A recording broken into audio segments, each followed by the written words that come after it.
तो नमस्कार और स्वागत है आप सभी का। और हम बात कर रहे हैं एमपीएससी 2022 का जो एग्ज़ाम आज हुआ है 21 मई को, उसका आंसर की है और सेट सी है ये, तो आप मैनेज कर लीजिएगा, देख लीजिएगा।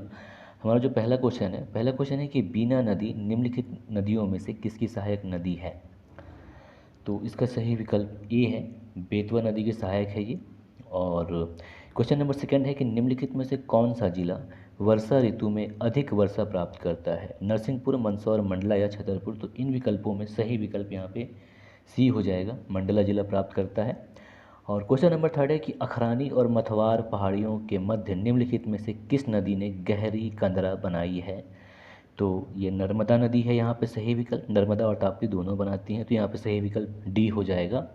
और क्वेश्चन नंबर चौथा है कि भौगोलिक क्षेत्रफल के प्रतिशत के रूप में निम्नलिखित में से किस जिले का वन क्षेत्र सर्वाधिक है। तो यहाँ पे सही विकल्प बी हो जाएगा, श्योपुर जिले का। और क्वेश्चन नंबर पाँचवा है कि निम्नलिखित में से मध्य प्रदेश में सिंचाई का प्रमुख साधन कौन सा है। तो कुआं और ट्यूबवेल मध्य प्रदेश का प्रमुख सिंचाई साधन है, तो सही विकल्प यहाँ पे डी हो जाएगा।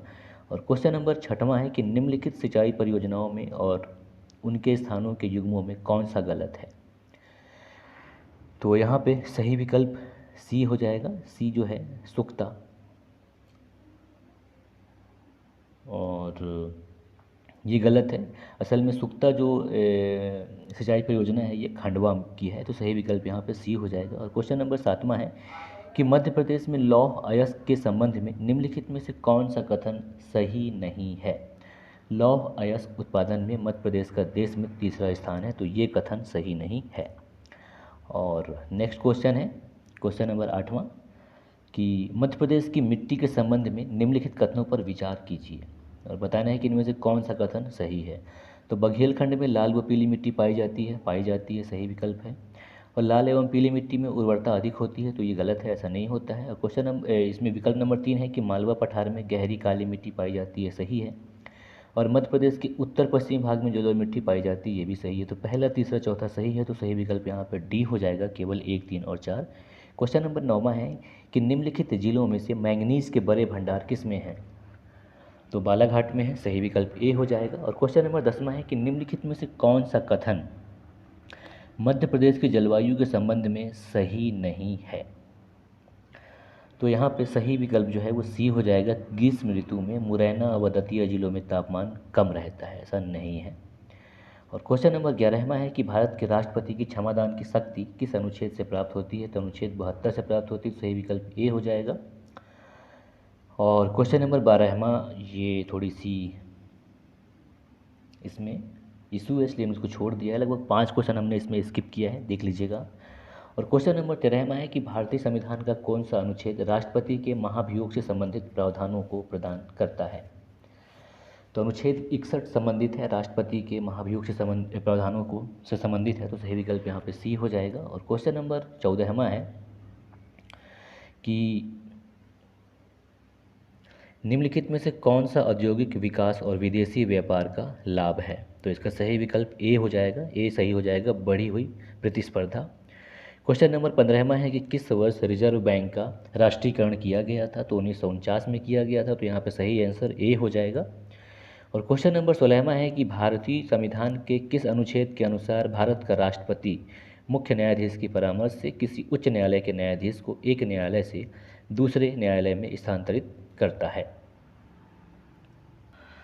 तो इसका सही विकल्प ए हो जाएगा, अनुच्छेद 222 के तहत। ठीक है, 16वें का ए विकल्प। और क्वेश्चन नंबर 17 है कि नेहरू ने संविधान सभा में उद्देश्य प्रस्ताव कब प्रस्तुत किया था। तो 13 दिसंबर 1946 को किया था इन्होंने। तो यहाँ पे 17 नंबर क्वेश्चन का सही विकल्प डी हो जाएगा। और क्वेश्चन नंबर 18वां है कि भारतीय संविधान का 91वां संशोधन प्रदान करता है, क्या बताता है ये।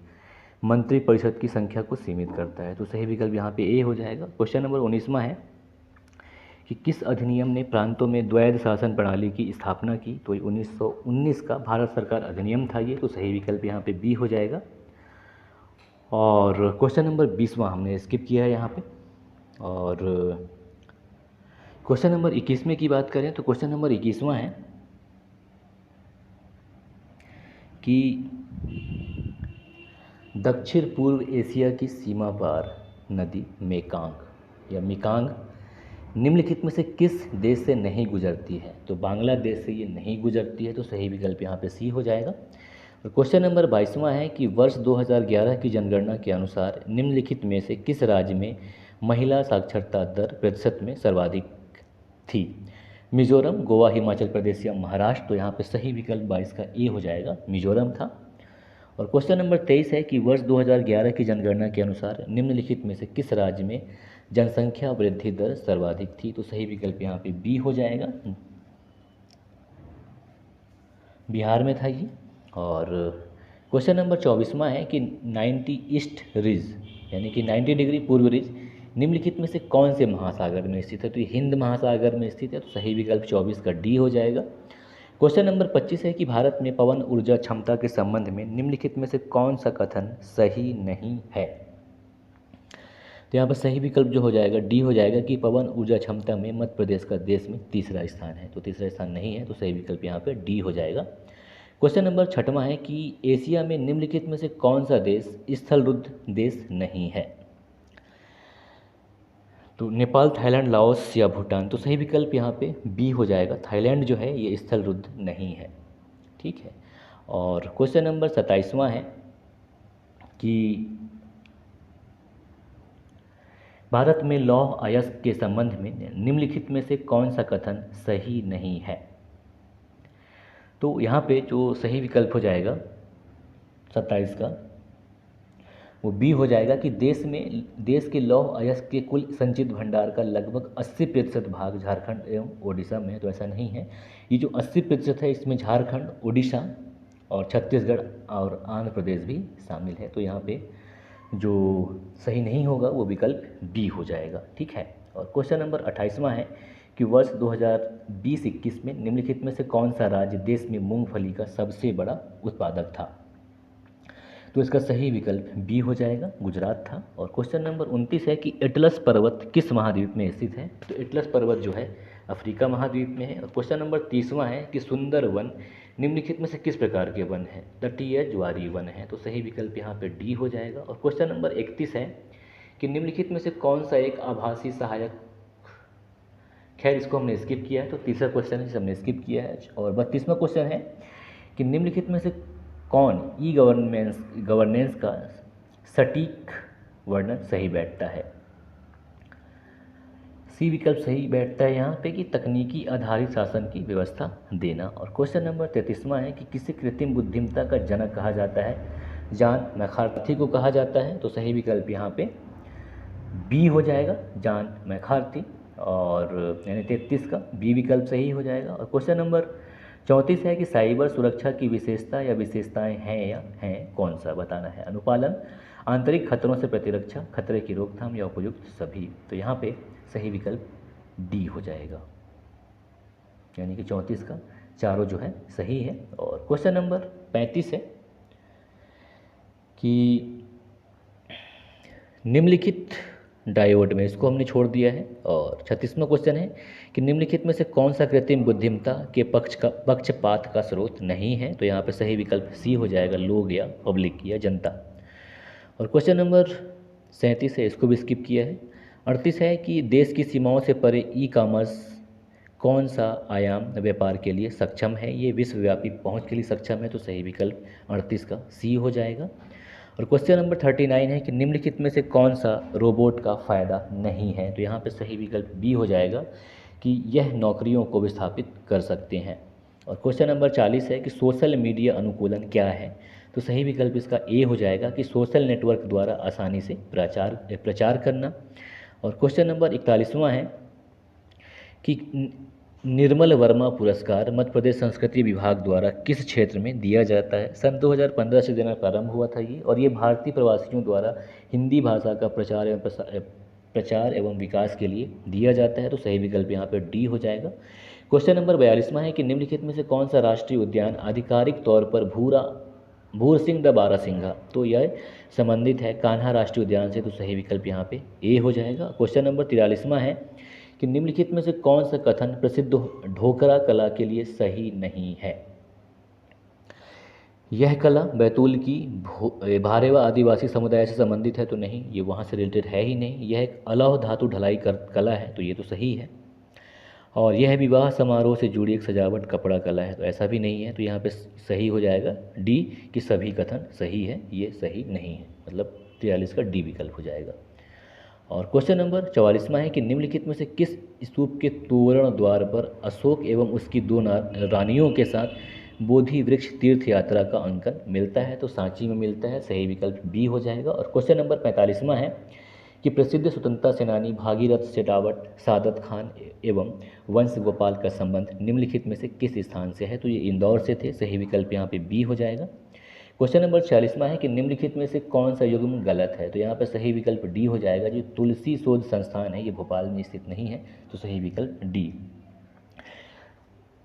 और क्वेश्चन नंबर 47 है कि निम्नलिखित में से किस अरब लेखक ने कलचुरी शासक गांगेयदेव उनकी राजधानी त्रिपुरा का विवरण दिया था, तो यहाँ पे सही विकल्प सी हो जाएगा, अल बरूनी के द्वारा दिया गया था। और क्वेश्चन नंबर 48वां है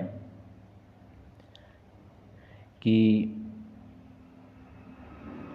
पंडित द्वारिका प्रसाद मिश्र निम्नलिखित में से किस समाचार पत्र के मुख्य संपादक थे, इसको हमने स्किप कर दिया है। क्वेश्चन नंबर 49वां है कि धर्म राजेश्वर स्मारक निम्नलिखित में से किस प्राचीन नगर से संबंधित है, तो ये धर्म स्मारक राजेश्वर जो मंदिर है ये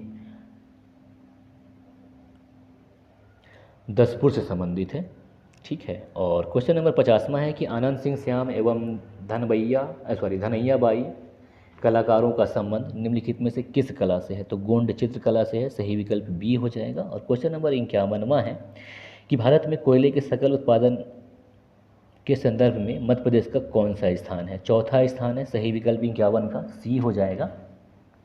और क्वेश्चन नंबर 52वां है कि निम्नलिखित में से कौन सा जिला कपास और केले उत्पादन के लिए प्रसिद्ध है, तो बुरहानपुर है प्रसिद्ध, सही विकल्प इसका डी हो जाएगा 52 का। और क्वेश्चन नंबर 53 है, इसे हमने स्किप कर दिया है। और क्वेश्चन नंबर 14वां है कि भारत की जनगणना 2011 के अनुसार मध्य प्रदेश की न्यूनतम जनसंख्या घनत्व वाला जिला कौन सा है, तो ये डिंडौरी है, सही विकल्प यहाँ पे ए हो जाएगा। और क्वेश्चन नंबर 55 है कि मध्य प्रदेश सरकार की लाडली बहना योजना, आपको तो पता ही होना चाहिए, 1000 रुपये मिलता है इसमें, सही विकल्प ए हो जाएगा। क्वेश्चन नंबर 56वां है कि मध्य प्रदेश में कितनी बार राष्ट्रपति शासन लागू किया गया है, तो अब तक 3 बार लागू किया गया है, सही विकल्प सी हो जाएगा। और क्वेश्चन नंबर 57 है कि मध्य प्रदेश में ग्राम पंचायत घोषित होने के लिए न्यूनतम जनसंख्या कितनी है, 1000 है, सही विकल्प बी हो जाएगा। क्वेश्चन नंबर 58 है कि मध्य प्रदेश में मुख्यमंत्री की अनुपस्थिति में निम्नलिखित में से कौन मंत्री परिषद की बैठक की अध्यक्षता करता है, तो कौन करेगा, मुख्यमंत्री के द्वारा नाम निर्दिष्ट मंत्री करेगा, तो सही विकल्प बी हो जाएगा। और क्वेश्चन नंबर 59 है कि मध्य प्रदेश में पहली महिला राज्यपाल कौन थी, सरला अग्रवाल थी। और मध्य प्रदेश के प्रथम मुख्यमंत्री कौन थे, रविशंकर शुक्ल थे, सही विकल्प ए हो जाएगा। और ये देखिए मध्य प्रदेश के जो प्रथम मुख्यमंत्री के बारे में पूछा गया, तो इनके अभी कुछ दिन पहले एक पॉलिटिकल ड्रामा हुआ है कि इनके परिवार के लोग कांग्रेस में चले गए हैं। खैर, क्वेश्चन नंबर 61 है कि भारतीय लोकसभा के प्रथम अध्यक्ष कौन थे, तो जीवी मावलकर थे, सही विकल्प ए हो जाएगा। और क्वेश्चन नंबर 62 है कि कौन सा शहर the Africa India field training exercise या एफिनडेक्स 2023 के दूसरे संस्करण का मेजबान था, पुणे शहर में हुआ था ये, सही विकल्प सी हो जाएगा। क्वेश्चन नंबर 63 है कि भारतीय सेना ने मध्य प्रदेश के किस स्थान पर क्वांटम प्रयोगशाला की स्थापना 2021 में की थी, महू में की थी, सही विकल्प ए हो जाएगा। और क्वेश्चन नंबर 64 है कि खाद्य और कृषि संगठन FAO का मुख्यालय निम्नलिखित में से किस शहर में अवस्थित है, रोम में स्थित है, सही विकल्प डी हो जाएगा। और क्वेश्चन नंबर 66 है कि 2017 से आरंभ सौभाग्य योजना निम्नलिखित में से किस मंत्रालय से संबंधित है, ये विद्युत मंत्रालय से संबंधित है, सही विकल्प बी हो जाएगा। और क्वेश्चन नंबर 67 है कि वर्तमान में यानी कि अप्रैल 2023 की बात कर रहा है ये, भारतीय थल सेनाध्यक्ष कौन है, मनोज पांडे हैं, सही विकल्प ए हो जाएगा। और क्वेश्चन नंबर 68 है कि निम्नलिखित में से कौन से युग में सुमेलित हैं, रंगास्वामी कप, पोलो, तो रंगास्वामी कप जो है पोलो से संबंधित नहीं है बल्कि ये हॉकी से संबंधित है। और देखा जाए तो जो विकल्प दिए हैं तो सभी में एक एक हैं, सिर्फ बी में 2 3 4 है, तो सही विकल्प यहाँ पे बी हो जाएगा, 2 3 और 4। क्वेश्चन नंबर 69 है कि हॉकी खेल के लिए वर्ष 2020 के लिए लाइफ टाइम द्रोणाचार्य पुरस्कार किसको प्रदान किया गया था? जूड फेलिक्स सेबेस्टियन को प्रदान किया गया था। तो सही विकल्प 69 का बी हो जाएगा। और क्वेश्चन नंबर 70 है कि निम्नलिखित में से किसने फीफा विश्व कप 2022 का गोल्डन बॉल पुरस्कार जीता था? लियोनेल मेसी ने जीता था। सही विकल्प बी हो जाएगा। क्वेश्चन नंबर 71 है कि राज्य मानव अधिकार आयोग के सदस्यों की नियुक्ति हेतु गठित समिति की अध्यक्षता कौन करता है? मुख्यमंत्री करते हैं। सही विकल्प बी हो जाएगा। और क्वेश्चन नंबर 22वां है कि मध्य प्रदेश राज्य पिछड़ा वर्ग आयोग संशोधन अधिनियम 2021 के अंतर्गत कितने अशासकीय सदस्य हो सकते हैं? 5 हो सकते हैं। तो सही विकल्प सी हो जाएगा 72 का। और क्वेश्चन नंबर 73 है कि हाँ, इसको हमने छोड़ दिया है। और क्वेश्चन नंबर 74 है कि सतर्कता के क्षेत्र में केंद्रीय एजेंसीज को सलाह एवं मार्गदर्शन देने हेतु केंद्रीय सतर्कता आयोग की स्थापना किसकी अध्यक्षता वाली समिति की सिफारिश पर आधारित है? तो ये के संथानम की उस पर आधारित है। सही विकल्प यहाँ पे बी हो जाएगा। और क्वेश्चन नंबर 75 है कि भारतीय संविधान के किस अनुच्छेद के अंतर्गत राष्ट्रीय अनुसूचित जाति आयोग का गठन किया गया है? बी विकल्प हो जाएगा, अनुच्छेद 338। और क्वेश्चन नंबर 76वां है कि निम्नलिखित में से कौन सा राज्य का मुख्य सूचना आयुक्त या राज्य सूचना आयुक्त नहीं हो सकता है? पत्रकारिता क्षेत्र का व्यक्ति, विधि क्षेत्र का व्यक्ति, विज्ञान एवं प्रौद्योगिकी क्षेत्र का व्यक्ति या राज्य क्षेत्र के विधानमंडल का सदस्य। तो सही विकल्प यहाँ पे डी हो जाएगा कि राज्य क्षेत्र के विधानमंडल का सदस्य जो है ये राज्य सूचना आयुक्त नहीं हो सकता है ना। और क्वेश्चन नंबर 77 है कि संघ तथा राज्यों के लिए लोक सेवा आयोग का प्रावधान संविधान के किस अनुच्छेद में है? तो अनुच्छेद 315 में है। सही विकल्प बी हो जाएगा। और क्वेश्चन नंबर 78वां है कि नीति आयोग के उपाध्यक्ष की नियुक्ति कौन करता है? भारत के प्रधानमंत्री करते हैं। सही विकल्प यहाँ पे बी हो जाएगा। और 79 नंबर क्वेश्चन है कि भारत के नियंत्रक और महालेखा परीक्षक के वेतन एवं सेवा शर्तें कहाँ पर विनिर्दिष्ट हैं? ये दूसरी अनुसूची में है। तो सही विकल्प यहाँ पे बी हो जाएगा। और क्वेश्चन नंबर 80 है कि मध्य प्रदेश राज्य निर्वाचन आयोग कब अस्तित्व में आया था? तो ये 1 फरवरी 1994 को आया था। तो सही विकल्प यहाँ पे बी हो जाएगा। और क्वेश्चन नंबर 81 है कि विजयनगर साम्राज्य की स्थापना किस वर्ष हुई थी? तो ये 1336 ईस्वी में हुई थी। तो सही विकल्प यहाँ पे ए हो जाएगा। और क्वेश्चन नंबर 82 है कि पोती पढ़ जग मुआ पंडित भयाना कोय, 2.5 अखर प्रेम का पढ़े सो पंडित होए कबीर की रचना है। तो सही विकल्प यहाँ पे ए हो जाएगा। और क्वेश्चन नंबर 83 है कि चंपारण सत्याग्रह के दौरान नील की खेती किस नाम से पहचानी जाती थी? 3 कठिया पद्धति कहा जाता था इसे। तो सही विकल्प ए हो जाएगा। और क्वेश्चन नंबर 84 है कि परमहंस मंडली की स्थापना किस राज्य में हुई थी? तो यहाँ पे सही विकल्प हो जाएगा महाराष्ट्र राज्य में हुई थी परमहंस मंडली की स्थापना। सही विकल्प 84 का सी हो जाएगा। और 85 की बात करें तो भारत छोड़ो आंदोलन किस तिथि को शुरू हुआ था? 9 अगस्त 1942 को शुरू हुआ था। सही विकल्प यहाँ पे बी हो जाएगा। और क्वेश्चन नंबर 86 की बात करें तो क्वेश्चन नंबर 86 है कि तहकीके हिंद किताब के लेखक कौन है? अल बरूनी है। तो 86 का सही विकल्प सी हो जाएगा। और क्वेश्चन नंबर 87 है कि संथाल विद्रोह के मुख्य नेता कौन थे? सिद्धू कान्हू थे। तो सही विकल्प यहाँ पे ए हो जाएगा। और क्वेश्चन नंबर 88 है कि प्रार्थना समाज की स्थापना रिक्त स्थान में हुई थी? महाराष्ट्र में हुई थी। सही विकल्प डी हो जाएगा। और क्वेश्चन नंबर 89 है कि निम्नलिखित में से किस स्थान पर बौद्ध गुफाएं स्थित नहीं है? अजंदा, बाग, सांची, बलसाड़। तो सही विकल्प यहाँ पर डी हो जाएगा, बलसाड़ में नहीं है स्थित। और क्वेश्चन नंबर 90 है कि परंपरा के अनुसार अलवारों एवं नैनारों की संख्या कितनी है?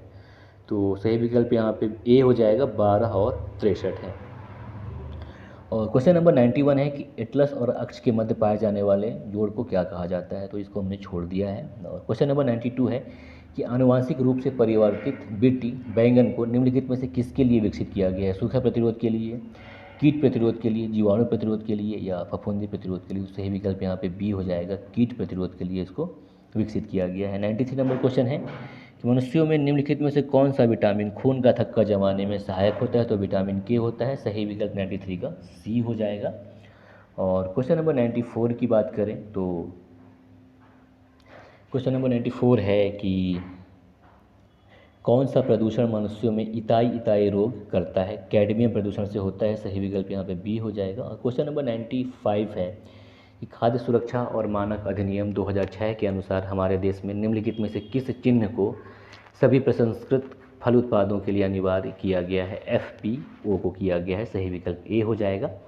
और क्वेश्चन नंबर 96 है कि आयुष किसका संक्षिप्त रूप है? आयुर्वेद, योग और प्राकृतिक चिकित्सा, यूनानी, सिद्धा और होम्योपैथी। तो सही विकल्प यहाँ पे ए हो जाएगा। क्वेश्चन नंबर 97 है कि वह क्षेत्र जो दो पारिस्थितिकी तंत्रों के मध्य सीमा रेखा अथवा संक्रमण क्षेत्र के रूप में कार्य करता है, इकोटोन कहलाता है। तो सही विकल्प यहाँ पे 97 का डी हो जाएगा। और क्वेश्चन नंबर 98 है कि निम्नलिखित में से हमारे देश का कौन सा क्षेत्र जैव विविधता का तप्त स्थल या बायोडाइवर्सिटी हॉटस्पॉट कहलाता है? थार मरुस्थल, पश्चिमी घाट, पूर्वी घाट या दक्कन का पठार। तो सही विकल्प यहाँ पे बी हो जाएगा, पश्चिमी घाट को कहते हैं। और क्वेश्चन नंबर 99 है कि वायु की गति का मापन किससे किया जाता है? तो सही विकल्प यहाँ पे डी हो जाएगा, एनीमोमीटर के द्वारा किया जाता है। और क्वेश्चन नंबर 100 और लास्ट है कि IIMF यानी कि Indian institute of forest management या भारतीय वन प्रबंधन संस्थान भोपाल में स्थित है। तो सही विकल्प 100 में का ए हो जाएगा। तो देख सकते हैं थोड़ी सी कुछ ट्रिकी क्वेश्चन भी थे और कुछ टफ थे। आप मतलब मान सकते हैं कि 75 से 80 का टफ जा सकता है। तो आप देख लें, उस हिसाब से मेंस की तैयारी शुरू कर दें। Best of luck and thank you.